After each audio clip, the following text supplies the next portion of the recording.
All right, so cybersecurity. Yeah. It can seem like, oh my gosh, where do we even start? Right. But this deep dive is all about being strategic with your cybersecurity. Specifically, we're looking at the NIST Cybersecurity Framework 2.0, and we're using that to create a stronger defense. Yeah, and the NIST framework, it's really cool because it helps you create a custom approach for your organization using what's called organizational profiles. Okay, organizational profile. So not just another cybersecurity buzzword. No, not at all. We're going to unpack that today. Yeah. What they are, why they're important, and how to actually use them. Absolutely. And to put it simply, think of an organizational profile as like a detailed snapshot Okay. of your organization's cybersecurity, like where you are, Gotcha. where you want to be, your current status versus your target, your goal. So it's kind of like a before and after picture, Yeah. but for your cybersecurity. Exactly. Yeah. You can think of it that way. So I'm guessing it's important to have both, right? The current and the target. Absolutely. Yeah. It's not enough to just say, oh, we want to be good at cybersecurity. You need a way to measure that and a way to define what does good even look like for us. Yeah, it's like mapping out a trip. Right. You need a starting point and a destination to figure out the best way to get there. Exactly. Now, let's say you're a larger organization. You've got different departments. Maybe they all handle different types of data, different cyber threats. Right.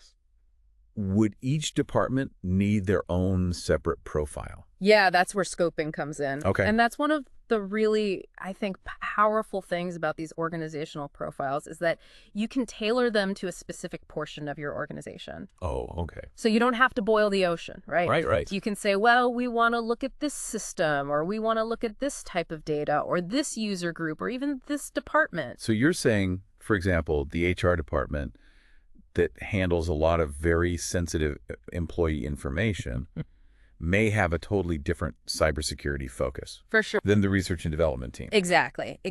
Because the type of data is different, the systems are different, the threats are different. That makes a ton of sense. Yeah. So it's all about being really strategic and focusing your efforts where they matter most. Yeah. This is already making me feel like cybersecurity is a little less overwhelming because we're breaking it down. Right. We're making it manageable. For sure. So we've scoped out what our profile is going to cover, but Right. how do you even begin to gather the information to build these profiles? Yeah. It seems like it could be a lot. It can be a pretty heavy lift in terms of just getting all the information together, Okay. but you don't have to start from scratch. Okay, good.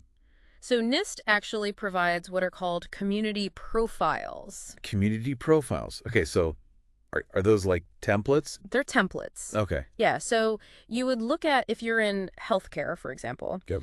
they have community profiles built around a certain type of organization. That's helpful. So you're not just starting from a blank page. You're like, okay, here are some best practices built in. Exactly. And they have that for pretty much every sector, so. That's really helpful. So let's say you want to go beyond the community profile. Right. And get a little more granular. How do you actually create this profile? Yeah, so they have a template. Yeah. It's actually a spreadsheet. Okay. And it walks you through, okay, here's where you document, here are all of our current practices, right? Okay. Here's where we want to be, and then here's the gap. Mm-hmm. And so it helps you analyze that. That gap analysis is really, I feel like that's where the rubber meets the road. For sure. Like that's where it's like, okay. And that's where it gets really helpful, I think, because NIST doesn't just leave you hanging with a gap. They have all these other resources called informative references and implementation examples. Okay, so tell me about that. What is an informative reference? What kind of information? Yeah, so these are basically like best practices, standards, and then they'll actually give you examples like step by step of how another organization tackled this. So it's really helpful to kind of guide you on, okay, I need to do this, but how do I actually do that? So instead of reinventing the wheel, Right. you can kind of follow in the footsteps. Exactly. They've done a lot of the heavy lifting for you. Yeah, they've already made the mistake so you don't have to. Exactly. Well, not you personally, but Right. other organizations. Right. Now, that's a lot of information. Are there any particular tools that you recommend for navigating all of this? Yeah, so they have, it's called the NIST CSF 2.0 reference tool, and it's online, it's free, and it basically is like, if you can think about it, it's like this huge, like, I don't know, database of all this information Right. broken down, and we'll make sure to include a link in the show notes. Yes, that would be super helpful because I'm already like, my brain is like, I need to go check this out. Yeah, for sure. But before we move on, I think we need to talk about prioritization. Right. because we can identify all these gaps, Right. but not all cybersecurity outcomes are created equal. Right. So we can find all these gaps in our cybersecurity, but how do we even know where to begin? Yeah, that's a great point.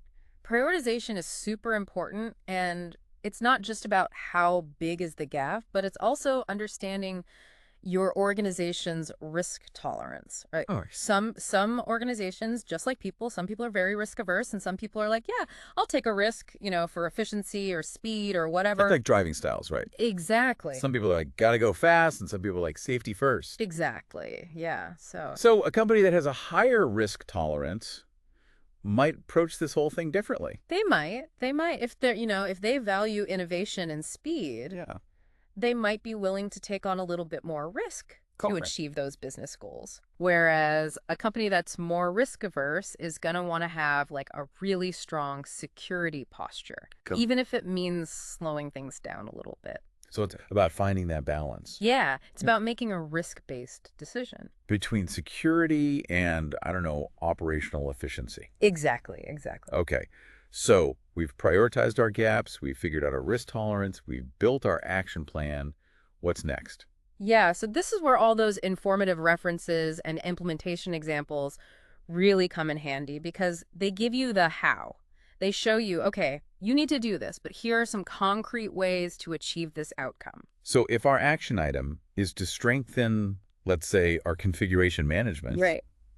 you can go to that section Exactly. and be like, okay, here are the best practices, here are the standards, here are even case studies of other organizations Exactly. that did it successfully. And this is where you can really learn from, not just the successes, Right. but also the failures of other organizations because they'll share, here's what we tried, it didn't work, and here's what we learned. That's so valuable. It's super valuable. So you're not just starting from scratch. Right. Okay, so we've got a profile, we've got our action plan, we've got all these resources.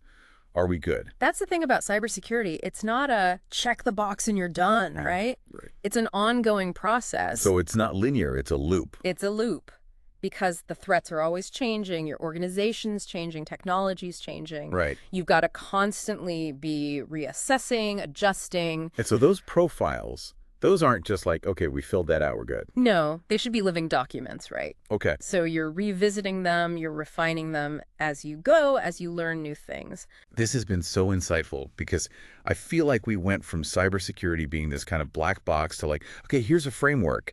And that can feel a little overwhelming, but then it's like, okay, but here are the tools, here are the resources to actually make this happen. Exactly, and it gives you that roadmap. Yes. And I think that's the power of these organizational profiles is that they give you that power to make those decisions Okay. and prioritize. So it's about empowering organizations to take control, To take control of their cybersecurity. make informed decisions, and just be constantly, upping your game. Always be improving. Always be improving. I like it.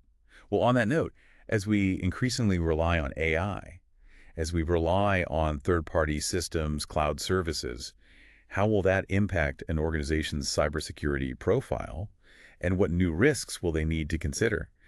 That's something for you to think about as you continue on your cybersecurity journey. Thanks for joining us on this deep dive.